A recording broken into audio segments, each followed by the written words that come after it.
요나서 4장 5절에서 11절까지의 말씀 우리 한 절씩 교독하시고 마지막 절은 함께 읽겠습니다. 요나서 4장 5절입니다. 요나가 성읍에서 나가서 그 성읍 동쪽에 앉아 거기서 자기를 위하여 초막을 짓고 그 성읍에 무슨 일이 일어나는가를 보려고 그 그늘 아래에 앉았더라. 하나님 여호와께서 박넝쿨을 예비하사 요나를 가리게 하셨으니 이는 그의 머리를 위하여 그늘이 치게 하며 그의 괴로움을 면하게 하려 하심이었더라. 요나가 박넝쿨로 말미암아 크게 기뻐하였더니 하나님이 벌레를 예비하사 이튿날 새벽에 그 박넝쿨을 갉아먹게 하심에 시드니라. 해가 뜰 때에 하나님이 뜨거운 동풍을 예비하셨고 해는 요나의 머리에 쪼임에 요나가 혼미하여 스스로 죽기를 구하여 이르되 사는 것보다 죽는 것이 내게 나으니이다 하니라. 하나님이 요나에게 이르시되 내가 이 박넝쿨로 말미암아 성내는 것이 어찌 옳으냐 하시니 그가 대답하되 내가 성내어 죽기까지 할지라도 옳으니이다 하니라. 여호와께서 이르시되 내가 수고도 아니하였고 재배도 아니하였고 하룻밤에 났다가 하룻밤에 말라버린 이 박넝쿨을 아꼈거든. 함께요. 하물며 이 큰 성읍 니느웨는 좌우를 분별하지 못하는 자가 12만여 명이요 가축도 많이 있나니 내가 어찌 아끼지 아니하겠느냐 하시니라. 아멘. 여러분 들어오실 때 받아보셨던 이 뉴스레터에 보시면 특세의 감동과 간증들이 쫙 기록되어져 있습니다. 지금 읽어보지는 마시고요. 나중에 마치시고 식사하시고 교제하실 때 읽어보시고 그리고 이후에라도 오늘도 여러분께서 하나님께 주시는 은혜들과 한 주간 되새겨보셨을 때 감사했던 것들을 또 기록해 보시고 나눠 보시고 또 1층 로비에서 물고기의 기도 제목도 적으시고 또 사진을 찍으시면서 꼭 추억을 남기시길 바랍니다. 특별히 다음 세대들과 같이 오셨던 부모님이라고 한다면 여러분 꼭 사진을 남기셔야 됩니다. 그래서 그런 것들을 꼭 보여주고 너 이랬었어. 지금 모릅니다. 예. 그리고 혹 아이들이 이렇게 말씀을 듣다 자면 재우십시오. 하나님이 사랑하는 잠을 주십니다. 그러나 어른들은 주무시면 안 됩니다. 그것은 말씀을 잘못 적용하는 겁니다. 그러니까 그렇게 재우셔도 되니까 그렇게 하시고요. 예, 저는 오늘 본문의 말씀을 가지고 끝나지 않는 이야기라는 제목으로 말씀을 나누겠습니다. 저는 결혼을 하고 또 아이를 키우면서 제가 하나 상상하고 생각한 것이 하나 있습니다. 어떤 거냐면 차를 타고 어디 여행을 딱 가게 될 때에 우리 가족들이 또 아이들이 막 노래를 부르는 그 모습을 상상을 했었습니다. 그리고 그런 거 있잖아요. 창가로 보여지는 그 자연 만물을 보고 그런 걸 보면서 아빠 세상은 이렇게 아름다워요. 이런 것들을 꿈꿔서들 했습니다. 그러나 현실은 그러지 않았습니다. 차를 타면 조용히 음악을 듣거나 사람들을 구경하거나 오순도순 이렇게 이야기하는 것을 꿈꿨지만 여러분 다 아시겠지만 저희 가정에는 우리 자매가 둘인데 이 아이들이 자매인지 형제들인지 막 제가 혼란이 올 때가 많았었습니다. 왜냐하면 차만 타면 레슬링을 했습니다. 예, 너무 의아했습니다. 예, 막 그리고 그러다 차 타고 가면서 옆에 있는 보조석에서 아내가 조용해라 라고 말하는 것도 많았었고 안전벨트 매라고 하면 또 매기 싫다고 울고 이 안전벨트를 뭐 다리에 걸었다가 목에 걸었다가 뭐 이렇게 한 적이 굉장히 많았습니다. 그래서 하루는요 이 동화 CD라는 게 있습니다. 동화 CD, 이야기 CD라는 게 있어가지고 그것을 이제 어디 갈 때마다 틀어주기로 했습니다. 그런데 이게 웬걸요 굉장히 재밌어하고 조용하더라고요. 그래서 제가 진작에 이야기 동화나 그런 CD를 틀어줄 걸 이렇게 생각했 적이 있습니다. 여러분 그런데요 하루는 그 이야기 CD를 듣다가 우리 딸이 이렇게 이야기하는 겁니다. 아빠 왜 모든 이야기가 결말이 오래도록 행복하게 살았어요? 라고 끝나는 거예요? 라고 묻더라고요. 저 역시도 가만히 듣다 보니까 대부분 동화 CD 모든 이야기가 오래도록 행복하게 살았더라 이렇게 끝나는 겁니다. 되게 재밌습니다. 생각해 보면 그때 동화 시대 중에 나왔던 제목이 뭐냐면, 죄송합니다, 방귀 뀌는 며느리, 그리고 벌거벗은 임금님, 뭐 이런 이야기였어요. 그런데 그런 이야기의 결론도 뭐예요? 오래오래 행복하게 살았더라. 모두가 결론이 같더라고요. 왜 그런 것일까요? 아마도 이것들은, 이와 같은 것들은 아마 모든 사람들이 해피엔딩을 바랬기 때문에 아닐까라고 하는 생각이 듭니다. 사실 여러분, 행복하고 싶지 않은 사람이 어디 있겠습니까? 그렇지 않습니까? 우리 모두가 다 불행했으면 좋겠다. 우리 가정이 대화가 없고 화목하지 않았으면 좋겠다. 이렇게 생각하는 가정은 아무도 없는 것이죠. 우리가 준비하고 있는 것들이나 우리가 상상하는 것들, 우리가 생각하는 모든 결말은 다 해피엔딩이기를, 행복하기를 바라는 것이 아마 우리들의 생각일 것입니다. 그러나 실제로 우리가 인생이라는 이름으로 살아갈 때에는 해피엔딩보다는 우리가 앞날도 알지 못하는 것이 우리들의 실제고 이야기고 현실임을 왕왕 경험합니다. 그래서 여러분, 어떤 의미에서는 우리들의 인생과 삶은 열린 결말에 가깝다고 보여집니다. 열린 결말. 여러분, 뭐 드라마나 영화 같은 것들을 보면 열린 결말이라는 말을 한번 들어보셨죠? 이것을 사전에 찾아보니까 이런 말이더라고요. 오픈 엔딩이라는 이 열린 결말은 창작자가 결말을 명확하게 서술하지 않고 독자나 시청자의 상상에 맡기는 결말. 그러니까 그 모든 해석을 우리에게 맡겨진다는 것이죠. 지금까지 이렇게 스토리를 보여줬고 모두가 다 오래도록 행복하게 살았더라라고 그렇게 말하지 않고 뭔가 흐지부지하게 이야기하면서 보고 있는 시청자나 독자에게 스스로 해석을 하고 맡기는 것이죠. 제가 그래서 열린 결말이라는 것을 이렇게 서핑을 하면서 인터넷을 통해 또 찾아보니까, 열린 결말의 긍정적 측면으로 보자면 이런 결말의 의미는 작가와 독자 간의 소통이래요. 독자와 소통이고, 즉 결말을 작가가 직접 주입하는 것이 아니라 독자의 상상에 맡겨져서 독자가 본인의 작품에 대해 깊이 생각해 보도록 이렇게 마련해 놓은 거래요. 어떻게 보면 여러분, 저는 열린 결말이 작자가, 창작자가 독자에게 소통을 하면서 이야기를 보여주면서 독자에게 나머지 것들을 상상하면서 해석하도록 이렇게 마련해주는 이것이요, 굉장히 하나님이 우리들에게 인생을 허락하시고 결말을 이렇게 열어주시는 것처럼 다가왔었습니다. 그렇지 않습니까? 하나님께서 우리들에게 천국이라고 하는, 하나님 나라라고 하는, 이 땅에서뿐만 아니라 영원한 하나님 나라라는 결말은 보여주셨습니다.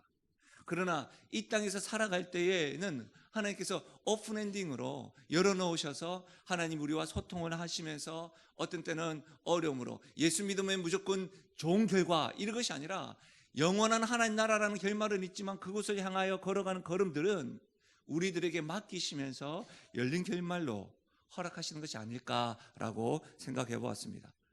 이런 측면으로 보면 우리가 지금까지 살펴보았던 요나서 역시도 열린 결말이라고 할 수 있습니다. 왜냐하면 여러분, 방금 우리가 읽어보았지만 11절 말씀에 보면 하나님께서는 요나를 향해서 질문으로 결론 짓는 것이죠. 그렇죠? 딱 이렇게 끝하지 않고, 그리고 또 요나가 하나님과 대화를 하면서 성내면서 화를 내면서 설득되면서 하나님께 영광 돌려드립니다, 하나님께 영광의 박수 올려드립니다가 아니라 하나님이 묻는 것이죠. 야, 내가 너 사랑해. 그리고 니느웨도 사랑해. 내가 왜 사랑해야 하면 안 되니? 라고 하는 질문으로 끝나는 것이죠. 여러분, 요나서를 열린 결말로 풀면서 우리는 상상하면 좋겠습니다. 우리가 오늘 요나서를 마무리하면서 끝나지 않는 이 이야기를 계속해서 특별 새벽 부흥의 토요일로 끝나는 것이 아니라 계속해서 이 열린 결말에 대한 상상력과 생각과 고민과 하나님 앞에서의 반응으로 이 요나서의 이야기를 오늘로 끝나는 것이 아니라 우리 인생 주님 앞에 나아가는 그날까지 계속해서 하나님과의 스토리를 이어나가는 그런 은혜가 있기를 바랍니다. 그렇다면 우리가 이 이야기를 이해하기 위해서 또 우리 아이들이 월요일날 참여하고 또 오늘 처음 참여한 사람들도 있기 때문에 우리 요나서 1장부터의 스토리를 잠시 한번 그려보겠습니다. 요나 선지자입니다. 요나의 선지자의 이름의 뜻은 비둘기라고 하였습니다. 분열된 이스라엘, 원래 통일되었던 이스라엘에 남과 북으로 분열되었었죠. 남유다, 북이스라엘. 이 요나는 북이스라엘의 선지자였고 북이스라엘에 활동했던 하나님의 사람이었습니다. 그런데 이렇게 나라가 분열되면서 잃어버렸던 영토들을 하나님께서 요나에게 영토들을 회복할 것이다 라고 약속의 말씀을 주셨고, 그 약속된 말씀을 가지고 요나는 그 이스라엘 백성들과 왕 앞에서 예언을 하고 그 예언의 성취를 경험했던 사람입니다. 그러니까 요나는 북이스라엘에서 굉장히 그의 말이나 행동이나 생각이 굉장히 영향력을 미치는 사람이었던 것이죠. 이전에 제가 기억하기로 월드컵이라고 하는 스포츠가 있지 않습니까? 축구로 인한 월드컵 축구할 때에 우승국을 예상할 때에 문어가 우승국을 이렇게 했던, 초이스했던 것들이 생각이 나요. 그러면서 맞았더랬어요. 그래가지고 그 이후에 그 문어가 굉장히 영향력 있게 주목받았던 일이 있었는데, 그런 것과는 비교가 되지 않았겠죠. 요나가 이 말하는 것들마다 성취가 일어났으니까 북이스라엘 사람들은 아마도 요나의 걸음걸음이나 입에서 나오는 모든 것들을 바라보았을 것입니다. 그래서 요나는 북이스라엘에서 안정적이었고 미래가 보장되고 인정받으며 사는 삶이었습니다. 그 삶 속에 하나님께서 요나에게 주셨던 말씀은 일어나라는 것이었고 가서 외치라는 것이었습니다. 그 안주하고 안정된 삶에서 머물지 말고 하나님께서 명령하시는 곳으로 일어나 가서 외치라고 했는데, 그 일어나 가서 외치라고 하나님께서 보내시는 곳이 어디였냐? 원수의 나라 아수르의 수도 니느웨였던 것이죠. 원수가 하나님의 말씀으로 회복되고 잘 되는 것을 너무나도 잘 알았기 때문에 그것이 너무너무 싫어서 자기의 감정에 쌓이고 하나님 앞에서 불평불만을 하면서 그는 니느웨로 가지 않고 다시스로 불순종의 걸음을 갔죠. 근데 여러분, 우리가 잘 살펴보았지만 불순종한 한 사람으로 인해서 주변 사람들이 괴로워하고 고통을 경험한다는 것을 우리가 1장을 통해서 배웠었습니다. 그래서 가장 고통을 겪었던 사람들이 사공들이었죠. 그런 상황 가운데 하나님께서 요나에게 물고기 학교를 허락하셔서 그때 회개했습니다. 회개하고 내게 대답하시고 내게 응답하시는 그 하나님 앞에 기도함으로 회개하는 모습을 보였고, 3장에서는 회개함과 동시에 하나님께서 처음 말씀하셨던 그 말씀을 두 번째 다시 듣고 다시금 하나님께서 기회를 주시는 그 요나의 그 사명에 요나는 그 기회를 붙잡고 니느웨에서 복음을 전했죠. 놀라울 만큼 대부흥을 경험했습니다. 그리고 대부흥을 경험하고 난 다음에 우리가 예상하지 못했던 기뻐하고 감사하고 찬양해야 할 것이라고 생각했던 요나의 모습과는 다르게 또다시 낙심하고 불평불만을 겪었던, 신앙의 요요 현상을 보았던 그 요나의 모습을 우리가 살펴보았던 것이죠.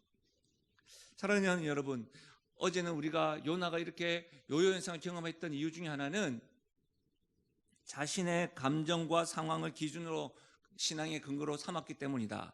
그리고 영적인 건망증이 있었기 때문이다 라고 하였습니다.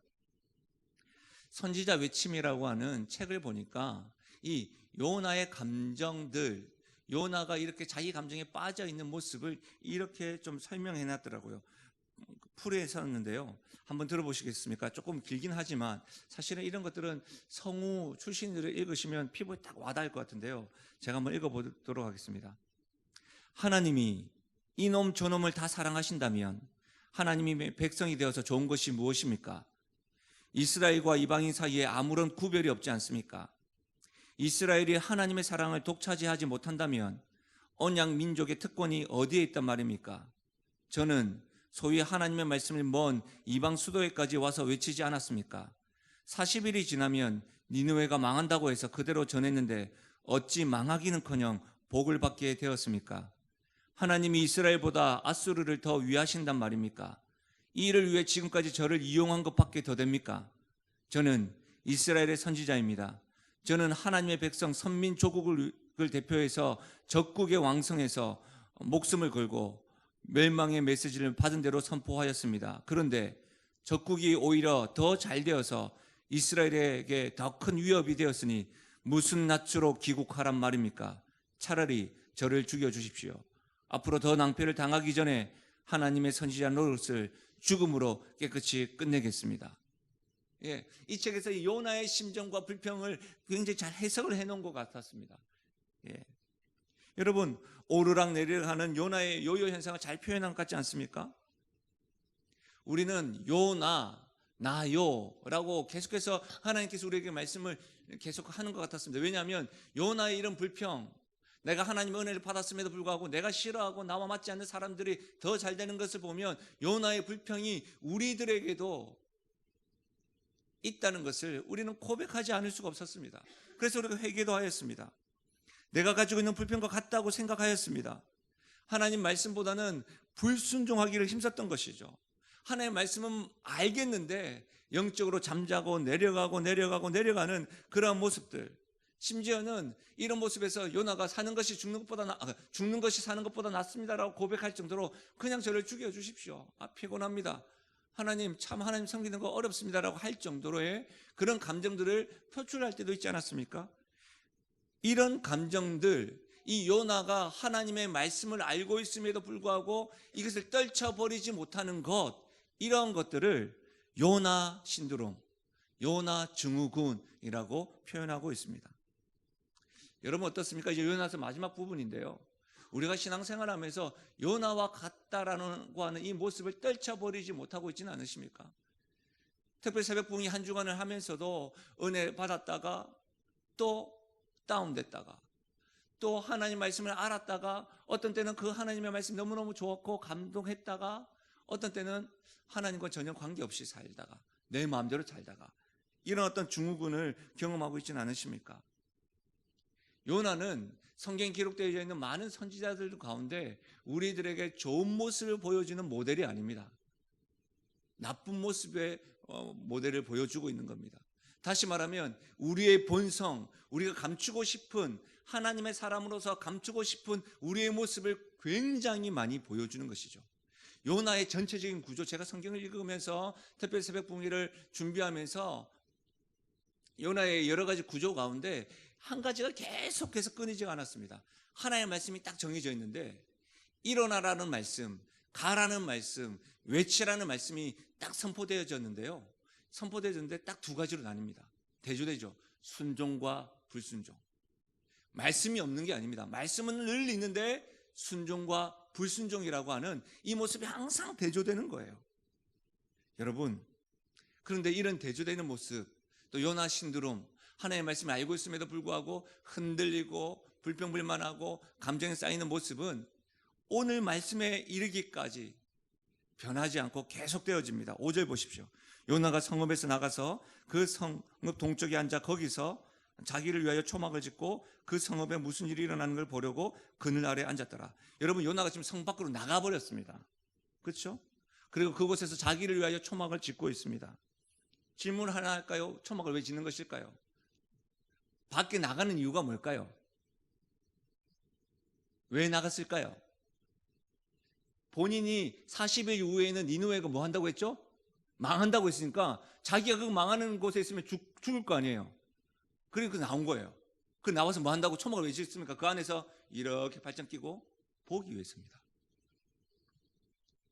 염려해서가 아닙니다. 그렇죠? 염려해서가 아니에요.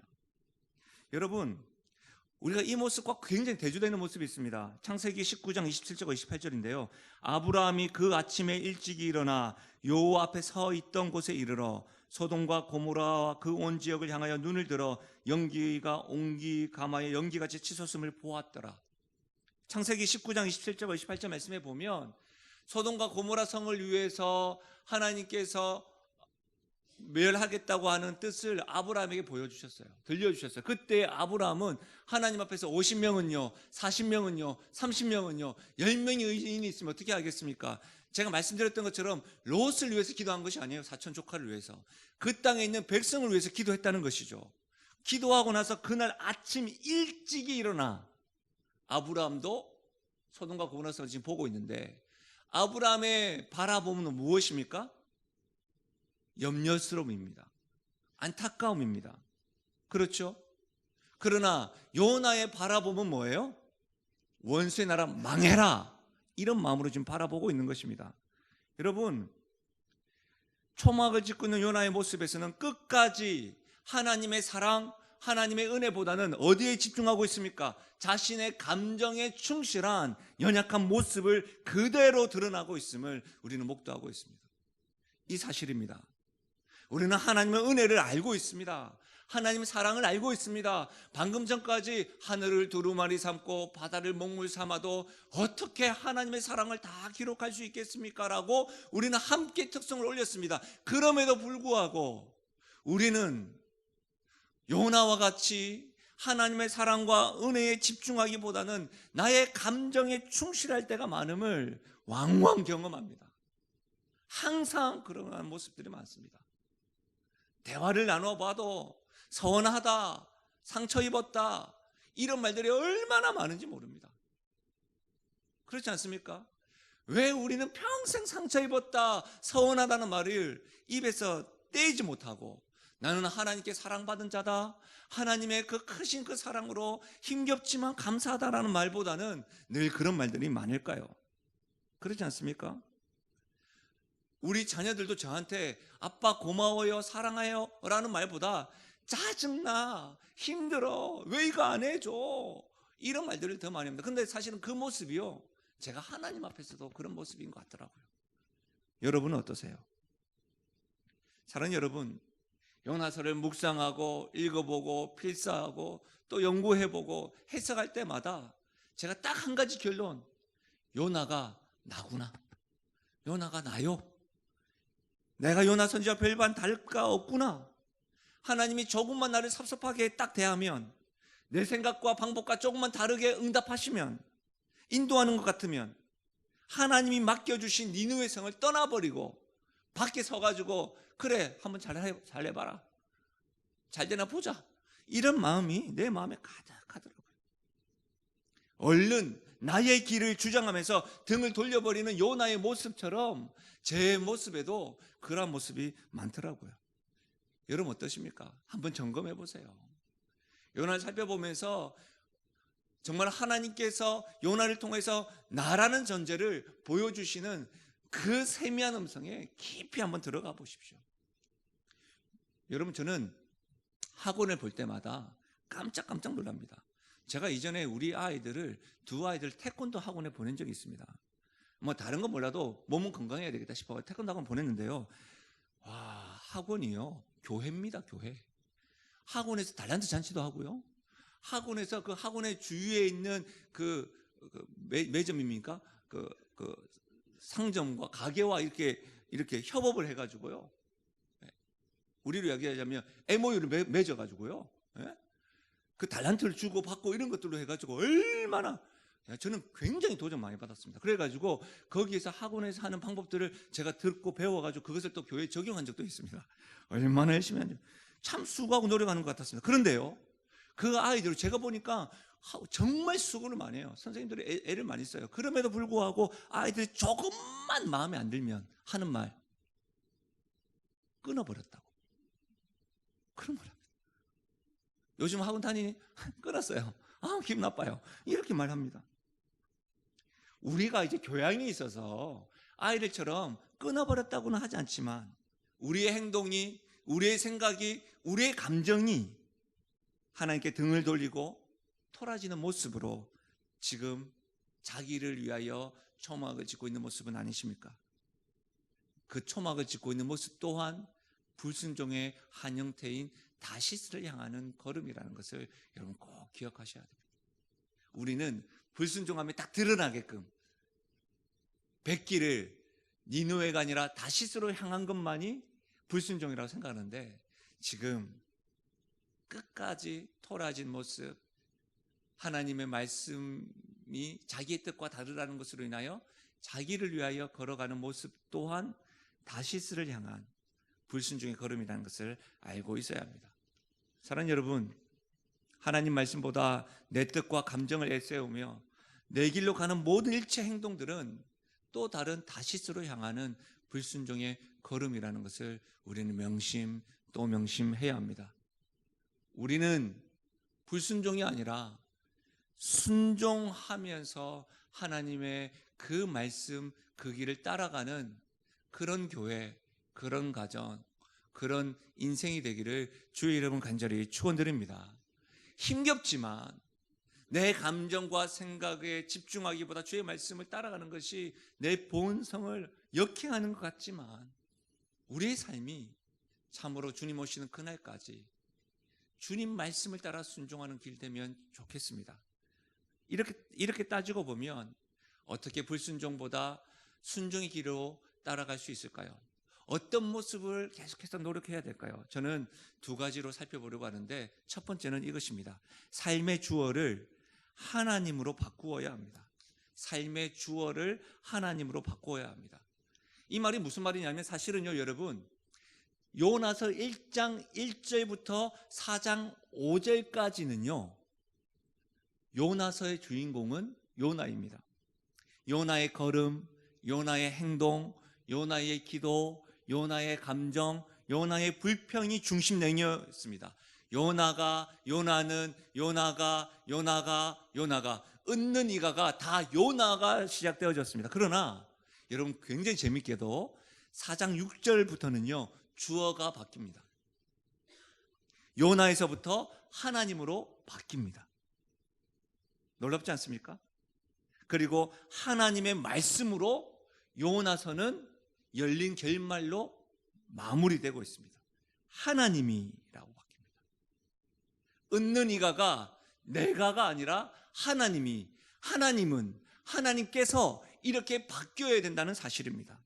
사랑하는 여러분, 우리 삶의 주어를 내 감정이 아니라 하나님의 감정은, 내 생각은 아니라 하나님의 생각은, 내 계획이 아니라 하나님의 계획은, 내 생각과 내 방법이 아니라 하나님의 방법은, 내 사랑이 아니라 하나님의 사랑은, 이렇게 주어가, 내 삶의 주어가 내가에서, 나는에서 하나님으로 바뀔 때 우리는 불순종에서 순종의 길로 걸어갈 수 있다는 사실입니다. 여러분, 어떻게 보면 우리가 말씀을 나눴지만 그냥 하나님께서는 수많은 선지자 가운데, 백성들 가운데 여러분 요나를 선지자를 교체할 수 있었습니다. 여러분 놀랍지 않습니까?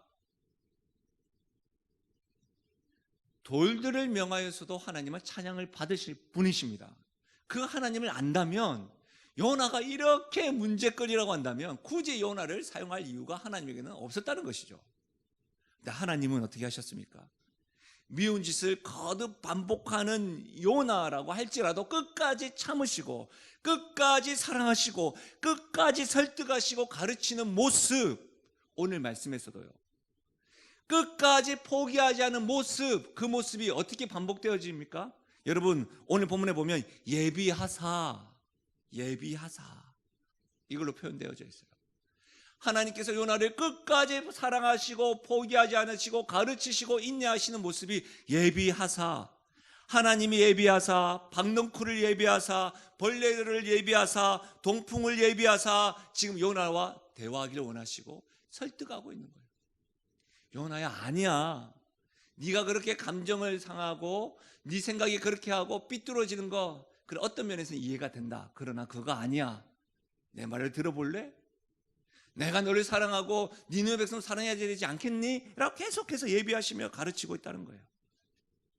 여러분, 예비하사라고 하실 때에 떠오르는 말씀이 없으신가요? 저는 아브라함이 떠올랐어요. 우상을 섬기고 있던 아브라함에게 하나님이 약속의 말씀을 주셨고 일어나 가라고 이야기하셨어요. 그래서 한 번도 가보지 않은 가나안 땅으로 가는 것이죠. 이런 부분에 대해서는 요나와 굉장히 비슷하지 않습니까? 그런 가운데 하나님께서 아브라함에게 예비하셨어요. 어떻게? 하늘의 별과 바다의 모래를 보여주면서 너도 그렇게 할 것이다 라고 하셨어요. 근데 여러분, 100세 때에 하나님께서 이삭을 아들을 예비해 주셨죠. 그리고 하나님께서는 그 이삭을 또 바치라고 했어요. 이 말씀 아시죠? 그런데 여러분, 히브리서 11장 17절에 이런 말씀이 있습니다. 아브라함은 시험을 받을 때에 믿음으로 이삭을 드렸으니 그 약속들을 받은 자로 돼 그 외아들을 들었느니라. 그에게 이미 말씀하시기를 내 자손이라 칭할 자는 이삭으로 말미암음이라 하셨으니 그가 하나님이 능히 이삭을 죽은 자 가운데서 다시 살리실 줄로 생각한지라. 비유컨대 그를 죽은 자 가운데서 도로 받은 것이니라. 하나님께서 주셨으니까 다시 주실 것이라는 하나님 약속에 대한 이 말씀으로 인하여 바쳤다는 거예요. 아브라함은 하나님 예비하셨던 그 이삭을 하나님이 가져가시면 또다시 예비하실 것이라는 그 약속된 말씀을 믿고 바쳤다는 거예요. 실제적으로 아브라함이 이삭을 바쳤다는 말씀 창세기 22장에 나오잖아요. 한번 보세요. 사자가 이르되 그 아이에게 내 손을 대지 말라. 그에게 아무 일도 하지 말라. 너가 내 아들 내 독자까지도 내게 아끼지 아니하였으니 내가 이제야 너가 하나님을 경외하는 줄 아노라. 그러면서 하나님께서 그 땅에 여호와 이레로 양을 예비하셨잖아요. 사랑하는 여러분, 하나님이 요나를 예비하시고 가르치시는 것 같이 아브라함에게도 이제까지 참으시고 준비하시고 예비하시는 분이라는 거예요. 하나님이 이런 분이라는 거예요. 우리가 좀 부족하고 불평이 많고 우리 감정에 집중하고 우리 감정에 충실하더라 할지라도 우리 하나님은 우리에게 오래 참으신다는 거예요. 우리 하나님은 우리에게 설득하신다는 거예요. 어쩌면 우리 교회를 설득하시고 오래 참으시고 하나님의 마음을 전하시기 위해서 이번 한 주간 우리들에게 요나서를 전해줬는지 모르겠습니다. 사랑하는 여러분, 하나님은 이런 분이세요.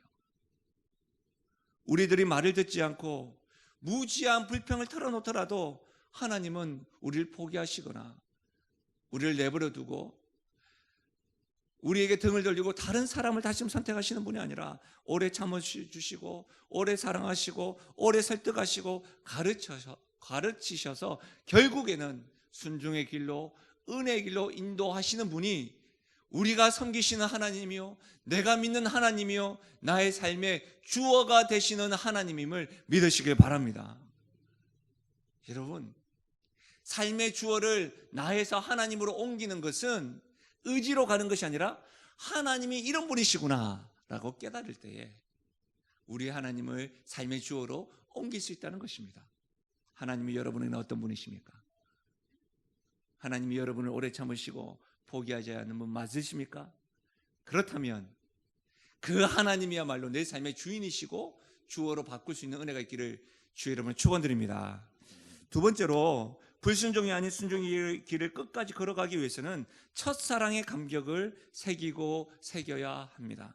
여러분, 부부간의 갈등이 없다는 것 있을 수 있겠습니까? 아니죠. 부부간의 갈등이 있을 수밖에 없겠죠. 그럴 때마다 어떻게 해야 됩니까? 연애할 때의 감정, 결혼할 때 그 첫사랑을 새기고 새겨야 합니다. 여러분, 직장에 처음 들어가셨을 때 그 마음은 어떠십니까? 그 첫 마음, 내가 이 직장에서 처음 일 해보겠노라. 책상에 앉았을 때에, 여러분 명찰을 딱 달았을 때에 그 마음, 첫 마음. 저는 교생 실습할 때에 이 교사, 선생님이라는 그 배지를, 명찰을 아직까지 가지고 있어요. 그리고 목사 임직했을 때 그 패를 아직까지도 가지고 있어요. 그 첫 마음, 첫사랑. 제가 지지난주에 창세기 25장 말씀을 되새길 때에 제가 영신교회 강단에 오기 전에, 담임 목사가 되기 전에 영신교회를 생각하면서 기도하면서 나아갔던 그 첫 마음, 하나님께 주셨던 그 마음, 그런 것들을 다운될 때마다 되새겨야 돼요. 여러분, 자녀들 한번 생각해 보십시오. 지금은 나의 속을 괴롭히고 우리 자녀들 때문에 속상하고 힘들고 아프고 눈물 흘리지만 첫 마음, 여러분 태중에 있을 때 어떠셨습니까? 그 아이가 어떻게 될까봐 음식 조심조심하게 드시고 사뿐사뿐 그러시고 그러지 않으셨습니까? 근데 지금 어때요? 저것들이 연락도 안 하고. 네? 어떤 광고인데요, 엄마와 딸이 싸우면서 이렇게 광고하는 걸 보니까 그렇지 않습니까? 우리 첫 마음을 새기고 새겨야 돼요. 요나가 나요 될 때마다 하나님께서 우리에게 행하신 첫 사랑을 되새기고 되새겨야 돼요. 6절 말씀을 한번 보시면 여러분, 요나에서 볼 수 없었던 감정이 드러나요. 요나가 크게 기뻐하고 있습니다. 계속 불평불만했던 요나가 지금 크게 기뻐하고 있어요. 뭐 때문에요? 하나님께서 예비하신 박넝쿨 때문이에요. 그렇죠? 근데 여러분, 이 박넝쿨은 요나가 심었습니까? 아닙니다. 하나님이 예비하신 겁니다. 요나가 잘나서 받은 보상도 아닙니다. 순전히 하나님의 은혜와 사랑으로 요나의 괴로움을 명쾌하시기 위하여 하나님이 주신 것입니다. 다시 말하면 요나를 사랑하셔서 하나님이 주신 거예요. 그런데 여러분, 벌레와 동풍으로 인하여 박넝쿨이 시들어버리고 머리에 햇빛이 쫙 쫄 때니까 또 어떻게 해요? 요나 또다시 예습관이 나옵니다. 불평불만으로 죽는 것이 사는 것보다 낫습니다. 이렇게 하는 거예요. 사랑하는 여러분, 볼 때마다 요나 왜 이러는 걸까요? 예? 좋았다가 이랬다가 무슨 환자처럼 왜 이러는 걸까요? 습관처럼. 여러분, 우리는 감정과 상황이 자기 중심의 모습을 늘 배웠는데요, 그런데 말씀을 살펴보니까 하나님께서 우리에게 주시는 말씀 같아요.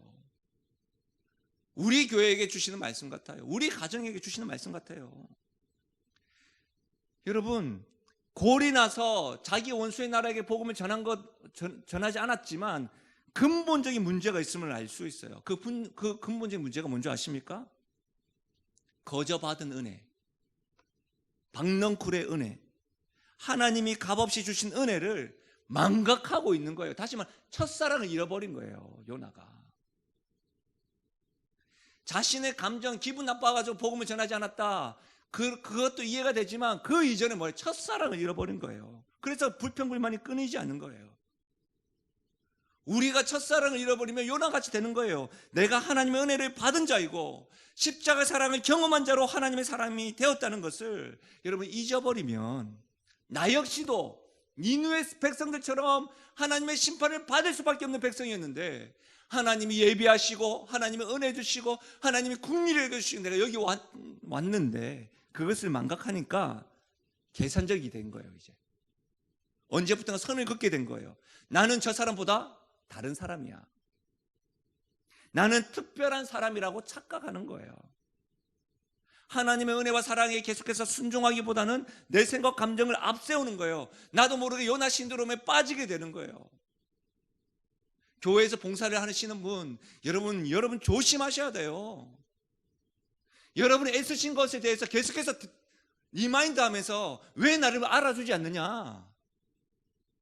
우리 주님께서 나 너 위해서 십자가 졌는데 너 나를 위해 뭐 줄래?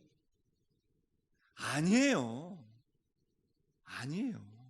그러면서 우리 안에 혹이라도 열심히 하지 않는 사람들 보면서 나와 좀 달라, 왜 저들은 순종하지 않을까? 이럴 때 요나 신드롬에 빠지는 거예요. 교회 오래 좀 다녔다고요? 하나님의 은혜로 승진이 아니에요.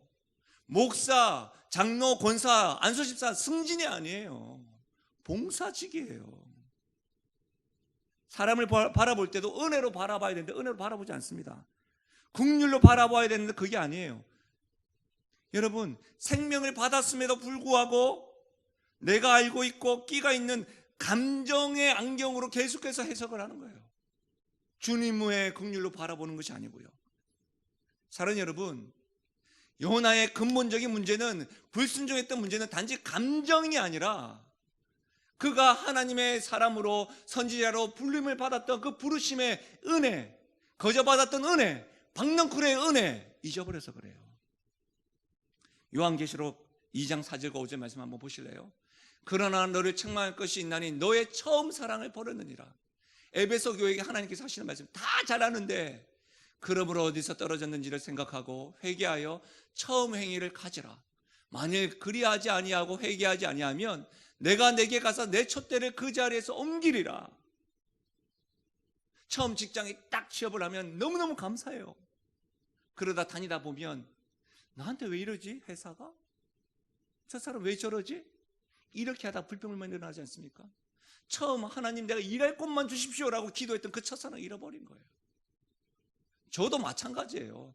하나님 말씀을 전할 수 있는 교회를 허락해 달라고, 그런 약물이를 달라고 하다가 제 마음 가운데 여러분 이전에 제가 했던 거 왜 기억 안 해줍니까? 이러면 저도 요나예요. 나요예요. 여러분 어떠십니까? 제가 요나서를 보면서 계속해서 부끄러운 거예요. 제가 그래요. 제가 우리 부교육자들과 이렇게 대화를 하다가 저한테 서운한 걸 이야기를 하면 저도 이야기하고 싶어요. 야, 내가 너한테는 뭐 했냐? 왜 내가 너희들한테 한 건 생각 안 하냐? 이렇게 하는 그 참 속 좁은 모습을 제가 경험을 해요. 여러분, 하나님 앞에서 우리 그러지 않느냐 이 말입니다. 에베소서 2장 8절과 9절 보십시오. 너희는 그 은혜에 의하여 믿음으로 말미암아 구원을 받았느니 이것이 너희에게서 난 것이 아니에요, 하나님의 선물입니다. 행위에서 난 것이 아니니 이는 누구든지 자랑하지 못하게 함이니라. 이 은혜, 이 사랑, 우리가 잘해서 받은 게 아니잖아요. 이 첫사랑을 새기고 또 새겨야 합니다. 요나 신드롬에 빠지는 이유가 무엇입니까? 근본적으로 하나님의 은혜를 입은 자이고 그 은혜로 인하여 이 자리에 있는 것을 망각하기 때문이에요. 저는 여러분의 다른 그 어떤 스펙보다 말씀에 대한 원리를 깨닫는 것도 중요하지만 내가 어떤 존재로 되었고 내가 어떤 사랑으로 인하여 이 자리에 있었는지 그 은혜와 사랑만큼은 결코 잊지 아니하시고 새기고 새기시기를 주의 이름으로 간절히 축원드립니다. 여러분, 우리 잘 알고 있는 동화책 가운데 웅덩이에 빠진 호랑이를 건져준 선비 이야기 아시죠? 그 선비 웅덩이에 빠져가지고 나무로 해가지고 호랑이를 딱 건져냈더니 호랑이가 이제 선비, 저 웅덩이를 만든 게 인간이다 해가지고 내가 널 잡아먹어야 되겠다, 참 너무 억울하다, 그렇게 하면서 주변에 있는 동물들과 재판하는 그런 이야기 기억나시죠? 그러다가 모든 동물들이 호랑이 편을 들다가 마지막으로 한 번만 하다 지나간 토끼를 붙잡아가지고 토끼의 재판관을 통해서 토끼가 이렇게 지혜를 해가지고 그 상황을 다시 한번 보여줘라 해가지고 호랑이를 다시 웅덩이에 넣었다가 이런 이야기 기억나시죠? 다른 거 몰라도 그 호랑이의 모습, 은혜를 잊어버리고 망각한 모습 아닙니까? 건져줌에 대한 그 은혜를 모르고 잡아먹으려고 하는 거. 한번 따라 한번 해보십시오. 나는 하나님의 은혜와 사랑을 받은 자이다. 나는 죄인 중에 죄인이다. 그러나 하나님의 은혜를 받은 자이다. 마지막으로 하나님은 나뿐 아니라 니느웨 백성까지도 사랑하시는 분이다. 할렐루야. 이것입니다. 이 사실을 반드시 기억해야 됩니다. 우리가 이 자리에 있는 것은 잘나서도 아닙니다. 사람에 따라서 성숙의 차이는 있을 수 있지만 우리가 이 자리에 있는 것은 모두가 다 하나님의 은혜로 이 자리에 있는 것입니다. 말씀을 마무리하겠습니다. 저는 서울에 살기 전에 또 경기도에 살기 전에 지방에 있을 때 늘 휴가 때마다 양화진 외국인 묘소에 자주 왔습니다. 말씀을 드린 적이 있는데요, 언더우드 선교사,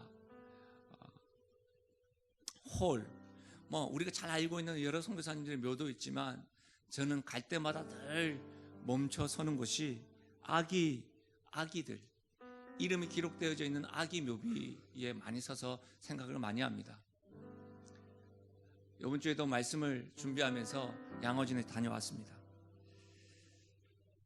아기 묘비병을 보니까 이런 말씀이 있더라고요. 주신 자도 여호와시요 취하신 자도 여호와시니 여호와의 이름이 찬송을 받을지로다. 아버지이고 어머니 입장에서 이 고백을 할 수 있을까요? 쉬웠을까요? 저에게 만약 사랑하는 딸들이 태어나자마자 또 타국에 와서 그런 일들이 있었을 때 그 고백을 할 수 있을까? 결코 쉽지 않습니다. 고민했습니다. 이게 왜 가능할까? 어떻게 이렇게 고백할 수 있을까? 저는 한 가지밖에 모르겠습니다. 오셨던 선교사님들이 그렇게 고백할 수 있었던 것은 복음에 빚진 자이기 때문에, 미개인이라고 불렸던 그 조선 땅에 하나님의 사랑과 은혜를 가지고 그것을 전하면서 본인도 그 사랑과 은혜를 받은 자이기 때문에 미개인이었던 조선 땅 이들도 하나님이 사랑하신다. 그리고 하나님이 나에게 주신 자녀도 하나님이 일찍 데려가셨지만 주신 자도 여호와시면 취하신 자도 여호와시겠지. 그들이 자신의 감정보다도 첫사랑 그 하나님의 은혜를 새기고 새겼기 때문에 가능하지 않을까 생각되어집니다. 요나서는 열린 결말입니다. 하나님께서 저와 여러분에게 이렇게 말씀하십니다. 내가 너를 사랑하였고 너를 사랑하는 만큼 또한 어찌 니느웨 백성을 사랑하지 않겠느냐. 이 물음에 요나가 어떻게 반응했을까요? 여러분 어떻게 반응하시겠습니까?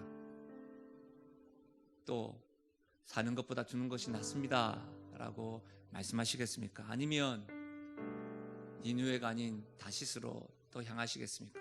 그것도 아니면 어떻게 고백하시고 답변하시겠습니까? 끝나지 않은 이야기에 여러분은 어떤 스토리로 이어나가길 원하십니까?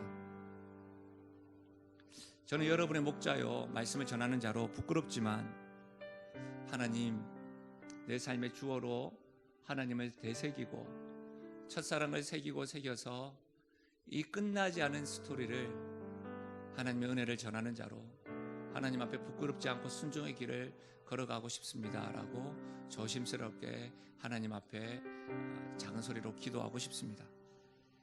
사랑하는 여러분, 값없이 주시는 은혜와 사랑을 잊지 않고 기억하며 기대하며 살아갔으면 좋겠습니다. 그래서 우리 교회뿐만 아니라 가정과 우리가 또 우리 다음 세대들이 하나님의 사랑을 흘려보내며 나아가는 우리가 되면 좋겠습니다. 우리 이 시간에 아주 잠잠하게 하나님이 물으시는 가운데 여러분이 잠잠하게 한번 기도하셨으면 좋겠습니다. 하나님이 물으십니다. 내가 너를 사랑하였고 너를 사랑하는 만큼 또한 어찌 니느웨 백성들도 사랑하지 않겠느냐. 이 물음에 잠잠하게, 큰 소리가 아니라 잠잠하게 우리 시간에 기도하며 나아가겠습니다. 하나님 아버지,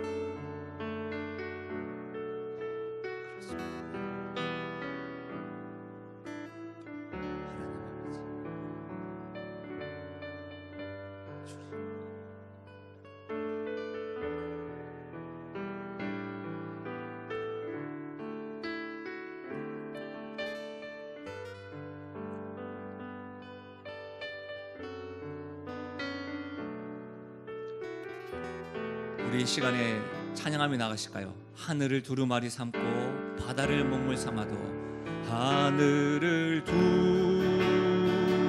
두루마리 삼 바다를 먹물 삼아도 한없는 하나님의 사랑 다 기록하.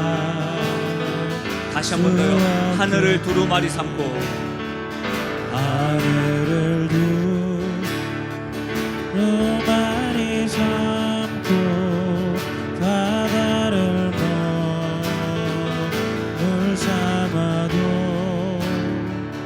한없는 하나님의 사랑 다 기록할 수 없겠네.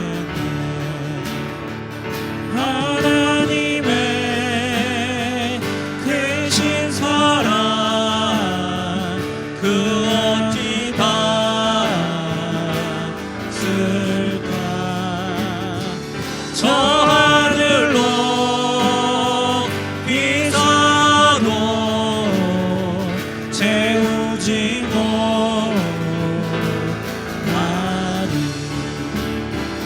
하나님 크신 사랑을 증한다고